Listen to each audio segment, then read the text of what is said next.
윤석열 대통령이 한동훈 대표 등 국민의힘 지도부와 만찬을 함께했습니다. 1시간 반 동안 이뤄진 회동 이후 한 대표는 현안 논의를 위한 독대를 거듭 요청했습니다. 한편 다음 달 16일에 열리는 재보궐선거를 두고 야권의 신경전이 치열해지고 있는데요. 관련 내용 포함한 정치권 이슈들 국민의힘 김희정 의원, 더불어민주당 김성환 의원과 함께 짚어보겠습니다. 두 분 어서 오십시오. 네, 반갑습니다. 안녕하십니까. 안녕하십니까. 먼저 어제 있었던 만찬과 관련한 이야기 먼저 나눠보도록 하겠습니다. 1시간 반 정도 만찬이 진행됐고요. 독대는 말씀드린 것처럼 없었습니다. 또 민감한 현안 문제도 다뤄지지 않고 상견례 형식의 성격의 회동이 있었는데요. 어제 만찬의 의미를 먼저 어떻게 좀 보고 계시는지 듣겠습니다.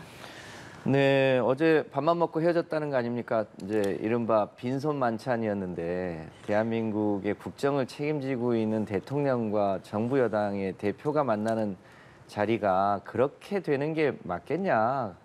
국민들은 참 한숨만 나오는 상황 아닌가 싶습니다. 대한민국이 지금 총체적으로 위기 아닙니까?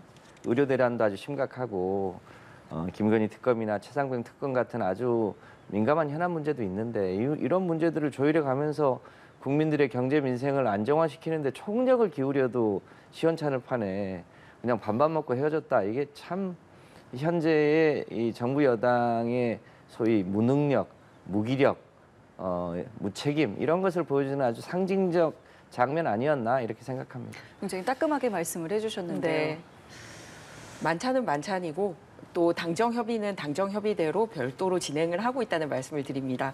그리고 지난번에도 전당대회를 마치자마자 이제 전당대회를 통해 선출됐던 지도부와는 격려 만찬이 있었습니다. 그리고 나서 곧바로 며칠 뒤에 대통령과 비서실장 그리고 한동훈 대표와 비공개 또 독대가 있었죠. 그렇기 때문에 이번에도 만찬은 지난번에 전당대회 선출직으로 구성되지 않고 새 지도부가 임명한 지도부들이 있습니다. 그러니까 임명한 지도부가 이제 완전히 완결이 된 상태거든요. 그래서 그 지도부와 대통령실과의 일종의 상견례 만찬인 거고요. 지난번에도 만찬과 별도로 이렇게 미팅이 있었듯이 이번에도 그런 미팅을 통해서 대통령실과 당이 정책 지효율이 이루어질 것으로 기대하고 있습니다. 자, 그리고 또 전해지는 이제 내용 중에 하나는 독대를 또 한 번 요청했다라는 겁니다. 일단은 이번 만찬에서는 성사가 되지 않았는데 다음에 한번 또 해보자라고 이제 독대를 요청을 했습니다. 이 요청한 배경에 대해서 어떻게 좀 보고 계십니까? 독대를 요청하고 또 요청하고 이것이 뉴스가 되는 것 자체가 문제 아니겠습니까? 저도 노무현 대통령 때 청와대 비서실에 오래 있었고 또 당에 와서는 이해찬 당대표 시절에 비서실장도 하면서 소위 당정 간의 관계를 누구보다 많이 지켜봤는데 대통령과 여당의 당대표는 직접 간접으로 수시로 대화하거나 전화통화하거나 만나거나 그 현안이 있으면 늘 그렇게 조율을 해왔던 관계인데 두 분 사이가 얼마나 이 신뢰가 깨졌으면 그걸 언론에 대고 독대 요청을 또 하니 많이 합니까? 근데 결국 이 문제의 핵심은 결국 김건희 여사 문제가 있는 거 아닌가 싶습니다. 김건희 여사 잘 아시겠지만 최근에 소위 김영선 의원을 창원에서 이제 불출마시키는데도 영향이 있었다고 알려졌고 또 용인의 이현모 후보 공천에도 직접 개입했다고 하는 언론의 보도가 있지 않았습니까? 진실은 좀 더 밝혀져 봐야 되겠습니다만 이거는 만약에 그것이 사실이라고 하면 일종 엄청난 국정 개입이고 국정농단 아니겠습니까? 이런 문제에 대해서 아무래도 대놓고 얘기하기 어려우니까 아마 독대를 통해서 그 민감한 문제를 어떻게 처리할지에 대해서 협의하자고 한 것 같은데 한동훈 지금 당대표가 비대위원장 시절에 공천 과정에 누가 얼마나 개입했는지를 누구보다 잘 아는 사람 아니겠습니까? 아마 그런 문제 때문에 독대 요청을 한 것으로 보여집니다. 의원께서는 어떠세요? 이 독대가 필요하다고 보시는지 또 가능할 거라고 보시는지 어떤 의견이신지 여쭤보겠습니다. 그럼요. 좀 전에도 말씀드렸듯이 그 지도부가 구성될 때마다 격려하는 만찬은 또 있고 별도로 나눠야 될 정치적인 대화는 또 별도로 있다고 생각합니다. 그리고 함께 가는 게 또 여당이지 않겠습니까? 그렇기 때문에 말씀드렸듯이 어떤 식으로의 미팅은 있을 거라고 기대를 하고 있습니다. 아울러서 이제 조금 하나 당내에서도 아쉽게 생각하는 부분은 뭐냐면 이렇게 당과 대통령실에 마치 갈등이 있는 것처럼 자꾸 모든 이렇게 정치적인 협상 내용이나 이런 것들이 예. 일일이 다 노출되는 거는 사실 국민들이 보기에 좀 불편할 수 있다라는 거죠. 그렇기 때문에 정치가 굉장히 투명한 것도 중요하지만 이런 그 조율하는 과정들은 좀 더 소위 물밑 접촉이라는 게 있지 않습니까? 그런 거를 할 수 있는 방식을 또 양쪽이 같이 가지고 간다면 좋을 거라 생각하고요. 그리고 또 하나는 그냥 만남이 일반인들과 다른 부분은 뭐냐면 대통령실이나 당 대표실이 국정에 대한 무거운 책임감이 있기 때문에 그렇다라고 생각합니다. 결과적으로 어쨌든 국민들에게 발표할 수 있는 성과가 있어야 되기 때문에 그래서 그런 무거운 책임감을 가지고 있다 보니 양쪽이 이렇게 신중하고 이러지 않나라고 생각을 하고 있고요. 조만간 소위 갈등 관계를 드러내지 않는 물밑 접촉을 통해서 좋은 모습 보여줄 수 있도록 당내 분위기도 그렇게 만들어 가도록 하겠습니다. 예, 네. 알겠습니다.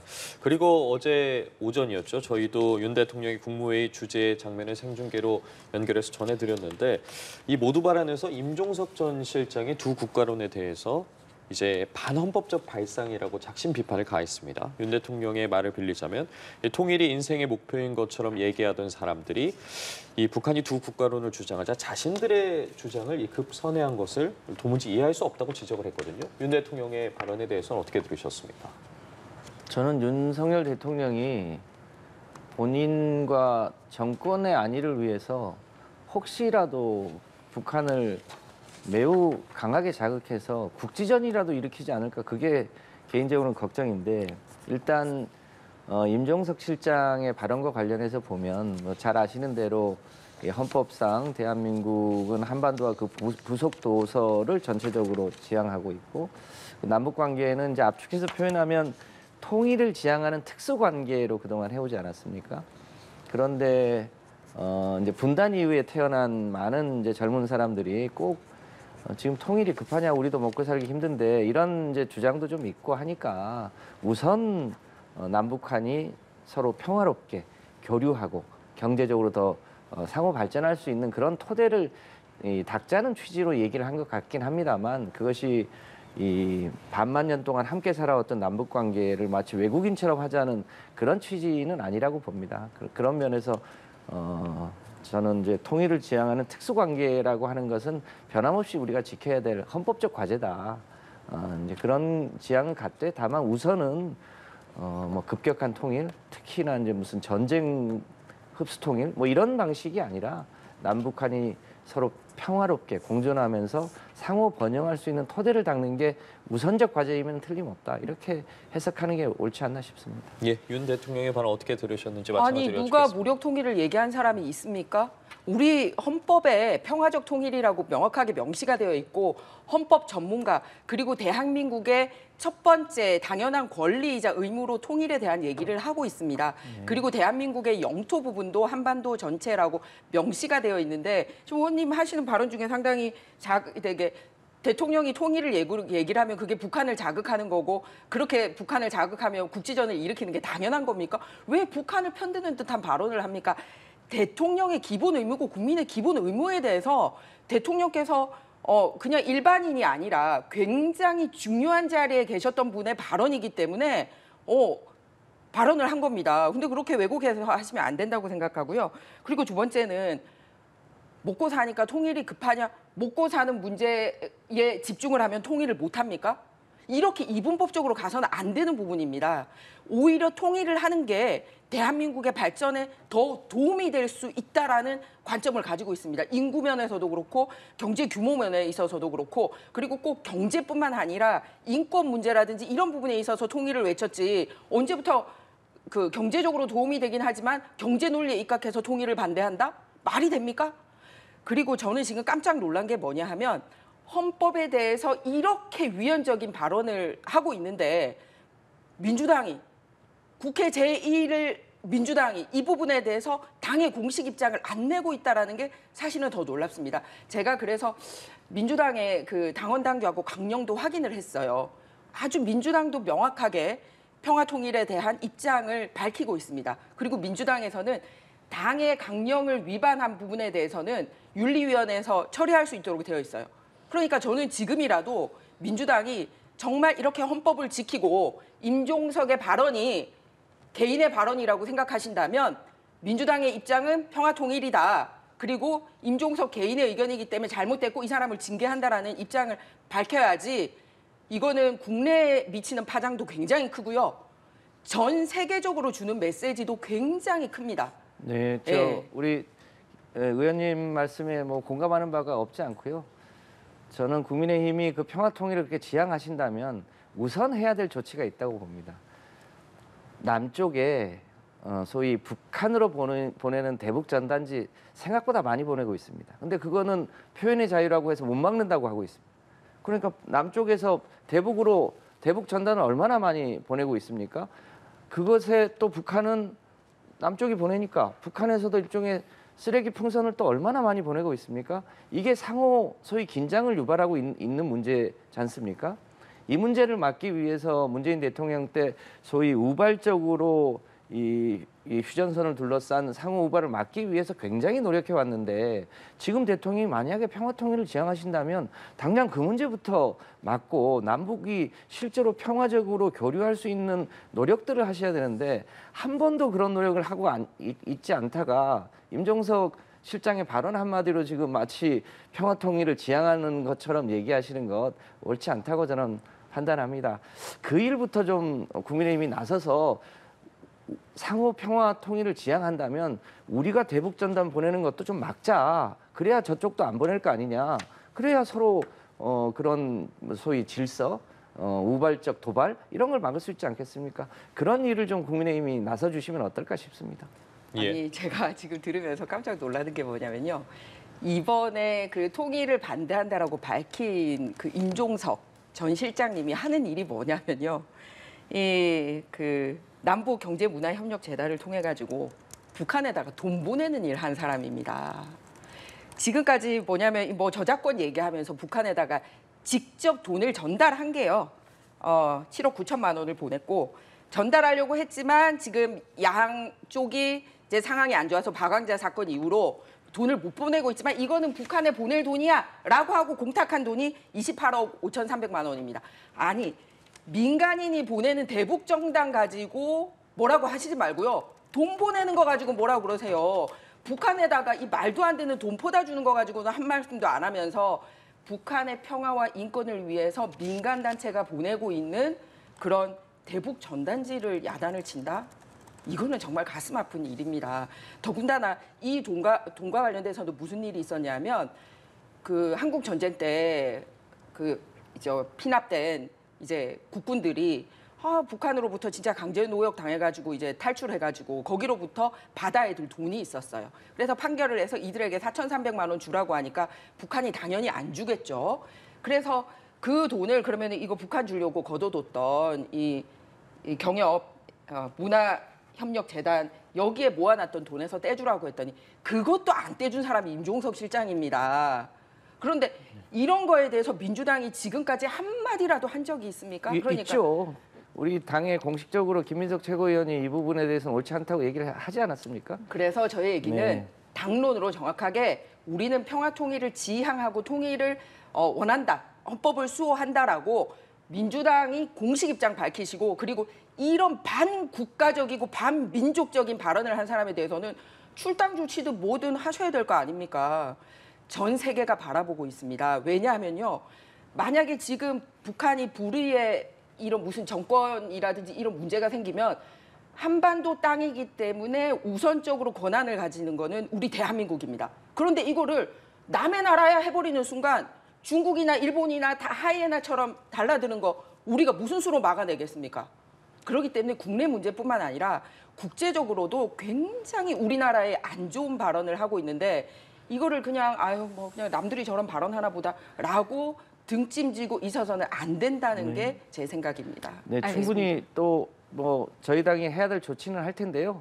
그렇게 요구하실 거면 김태호 실장 지난번에 외국 나가서 이 애국가 올리는데 저 국회에 대한 경례도 안 하는 것 등등부터 좀 조치를 잘 하시고 친일 매국 세력들 여러 가지 공직에 임명하는 거 다 좀 해결하시고 훨씬 더 중요하게 있는 분들이 그런 일에서는 아무 일도 안 하면서 이 전직 청와대 비서실장의 발언 하나를 가지고 뭘 하는데 저희 당이 해야 될 일은 알아서 잘 할 테니까요.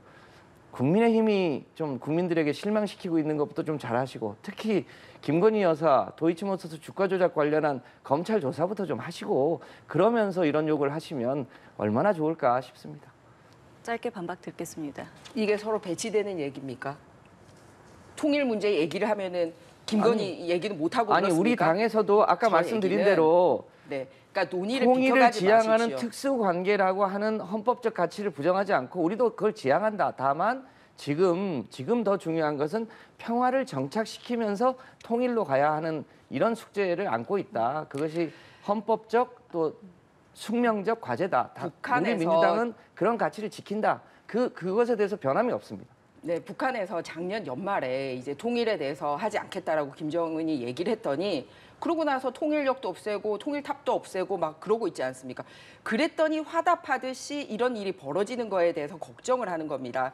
사실은 아무 근거도 없이 우리 당은 무슨 계엄을 하네 마네 근거도 없이 그런 막 이렇게 국민들을 선동하는 세력이 아주 근거 있게 대놓고 국민들한테 이렇게 위헌적인 얘기를 하고 있는 부분에 대해서는 입 다물고 있는 게 그게 말이 안 된다는 겁니다. 그러니까 이런 논란 하려면 야 니네는 뭐 아예 말할 자격 없어 이게 아니지 않습니까? 우리 다 당의 같이 예. 헌법의 수석 가치를 최고위원이 이미 알겠습니다. 그 부분에 대해서 부적절하다고 얘기했습니다. 알겠습니다. 그럼 이 주제는 여기까지 함께 하도록 하겠고요. 주제를 바꿔보겠습니다. 이제 재보궐 선거가 3주 앞으로 다가왔습니다. 자, 그리고 지금 시선은 영광 군수 재선거로 쏠리고 있는데요. 일단 국민의힘에서는 후보를 공천하지 않기로 했고요. 이렇게 되면서 민주당과 조국혁신당 등 이제 야권 후보 간의 이제 대결로 펼쳐지게 됩니다. 이재명 대표 또 조국 대표 모두 영광까지 달려가서 지금 굉장히 많은 이제 지지층 결집에 힘을 쓰고 있는데요. 영광 군수 선거에 이렇게 힘을 쏟는 것에 대한 의미부터 좀 여쭤보겠습니다. 아무래도 이제 정당은 국민의 지지를 통해서 먹고 사는 집단 아니겠습니까? 예. 네, 올 가을에는 국회의원 재보궐선거는 없고 이제 서울시 교육감 선거하고 지방자치단체장 선거가 있는데 지방자치단체장 선거를 통해서 드러나는 국민들의 민심, 표심 이런 게 중요하지 않겠습니까? 그런 면에서 민주당 입장에서도 지금 특히 윤석열 정부가 실정을 거듭하고 있는 상황에서 국민의 마음을 민주당으로 모으기 위한 노력이 굉장히 중요하지 않겠습니까? 네, 그런 면에서 영광이나 곡성 또 부산 금정 등의 지방자치단체 선거에도 저희가 최선을 다하려고 노력하고 있습니다. 신경전이 좀 고조되고 있기도 하잖아요. 이 부분에 대해서는 좀 어떻게 보고 계십니까? 뭐 약간 이제 표현이 좀 수위를 넘나드는 예. 표현들이 생기는데 이제 원천적으로 민주당과 이제 조국혁신당 간의 무슨 신뢰관계에 금이 가거나 이런 일은 없다고 보여지고요. 다만 뭐 조국당 입장에서도 호남에서는 경쟁하고 다른 지역에서는 연합해서 하겠다고 하는 그 기조는 여전히 유지되고 있는 거 아닌가라고 생각하고 있습니다. 저희 당에서도 이 전체 4군데의 단체장 선거에서 모두 승리할 수 있도록 최선의 노력을 다하려고 합니다만 여전히 이제 부산 금정이나 또 강화는 굉장히 국민의힘에 유리한 지역이라 뭐 저희가 어려움이 있습니다만 그래도 최선을 다하려고 노력하고 있습니다. 예, 국민의힘 같은 경우에는 말씀드린 것처럼 공천을 하지 않습니다. 배경이 좀 궁금한데요.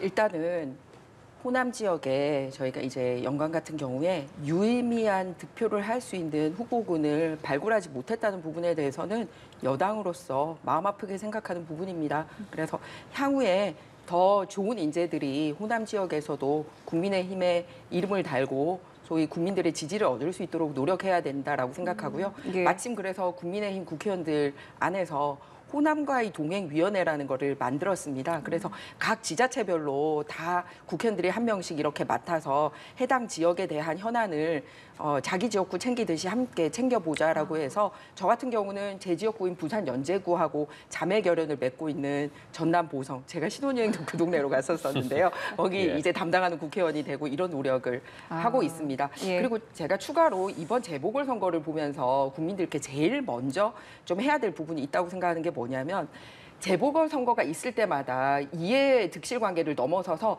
재보궐선거가 열리는 것 자체에 대해서 국민들에게 사죄부터 하고 넘어가야 됩니다. 이번에 사실 부산 금정구하고 인천 강화 같은 경우는 원래 국민의힘 소속 단체장이었습니다만 정말 급작스럽게 예. 돌아가셨어요. 그러니까 이런 사망이나 이런 부분에 대해서는 사실 정치적인 책임을 묻지 못합니다만 영광하고 곡성은 선거법 위반으로 민의를 왜곡했기 때문에 소위 그 날아간 케이스입니다. 그런데 국민 혈세가 이 선거에 각각 약 15억, 9억 정도가 추가로 들어간단 말이에요. 그러니까 이런 부분에 대해서 단체장을 소속했던 당에서 일말의 사과조차 안 하고 그냥 막 선거 치르기에 급급한 거 이런 거 저는 국민들에게 사과부터 해야 될 부분이지 않은가 그렇게 생각을 합니다. 예, 알겠습니다. 말씀해주신 부산 금정구청장 같은 경우에는 조국혁신당의 조국 대표가 이제 민주당이 야권 단일화를 하자라고 제안을 했습니다. 이야기를 들어보니까 오늘 이제 두 후보 간의 만남이 있을 예정이고 여러 이야기가 나올 것 같은데 당내 좀 분위기는 어떤지 궁금합니다.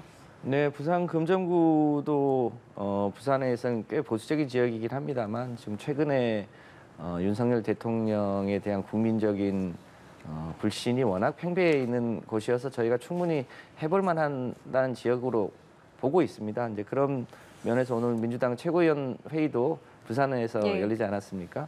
저희가 이제 열심히 이 주민들의 마음을 얻기 위해서 노력을 할 예정이고요. 아직 그 조국 대표의 후보 단일화에 대해서 당이 공식 입장을 정하진 않았습니다만 예. 뭐 세부적인 계획이나 일정 등도 이제 논의를 해야 되겠죠. 당위적으로는 당연히 후보 단일화를 해야 되지 않을까 싶습니다만 조만간 당의 공식 입장이 정해질 것으로 알고 있습니다. 야권의 이런 단일화 움직임에 대해서는 좀 어떻게 보고 계십니까? 일단 서로 먹을 거리가 있다고 생각했던 호남 지역에서는 그렇게 서로 물고 뜯고 싸우면서 또 뭐 이해관계에 따라서 또 금정구에서는 후보 단일화 하자 뭐 이런 것들 있잖아요. 그러니까 그게 정말 민생하고 관련이 있다면 저는 환영합니다. 서로의 생각이 같고 지향하는 점이 같다면 그렇다면 전국적으로 보이는 모양은 같아야 되겠죠. 그런데 서로 다른 모습 보이고 있지 않습니까? 그리고 특히 부산과 관련돼서는 드리고 싶은 말씀이 뭐냐면요. 지금 현재 부산에서 굉장히 민감하게 이 최일선의 국민들이 관심을 가지고 있는 부분이 산업은행 부산 이전, 공공기관 이전 약속에 따라서 지체 없이 해달라는 부분이 있고요. 그다음에 동남권 전체 발전을 위해서 글로벌 허브 도시 특별법이라는 거를 발의를 했습니다. 그런데 아니 마치 이런 부분에 대해서 공감할 듯 말 듯 하면서 결국은 민주당이 다 처리해주지 않아가지고 지금까지 이게 통과가 안 되고 있거든요. 그러면서 필요할 때 되면 나타나서 마치 해줄 건지 안 해줄 건지 애매한 태도를 취한단 말이에요. 그리고 조국혁신단도 이 부분에 대해서는 이런 방구 말이 없습니다. 정말로 그 양당이 같이 하려고 하면 이런 부분에 대해서 어떤 생각들을 가지고 있는지 시민들께 정확하게 얘기를 해서 지역 일꾼인지 아닌지를 판별을 받아야지 표 계산해가지고 요거는 몇 프로 가져갈 것 같으니까 여기서는 합치고 여기서는 서로 뜯어먹어도 될 것 같으니까 나누고 이러면 안 된다는 거예요. 특히 이재명 대표님 부산에서 뭐 지난번 총선 때 생각보다 민주당 득표가 안 나왔다 그러던데 이런 정책적인 부분에 대해서도 답을 안 했을 뿐더러 이 의료 분쟁이 있는 이런 와중에서도 본인이 많은 부산 사람들이 헬기런이라고 얘기합니다. 소방 헬기런. 그리고 그 부산대학교 병원은 이제 양산에 있지만 그 본산인 부산대학교가 바로 그 금정구에 있습니다. 그래서 지금도 이재명 대표 내려오면 부산 사람들이 진짜 그 소방 헬기런 한 거에 대해서 사과부터 해야 되지 않나 이런 얘기들이 있다는 것만 말씀을 드립니다. 알겠습니다. 오늘 두 분 말씀 저희 여기까지 함께하도록 하겠습니다. 지금까지 김희정 국민의힘 의원, 김성환 더불어민주당 의원과 함께했습니다. 두 분 감사합니다. 고맙습니다. 네, 고맙습니다.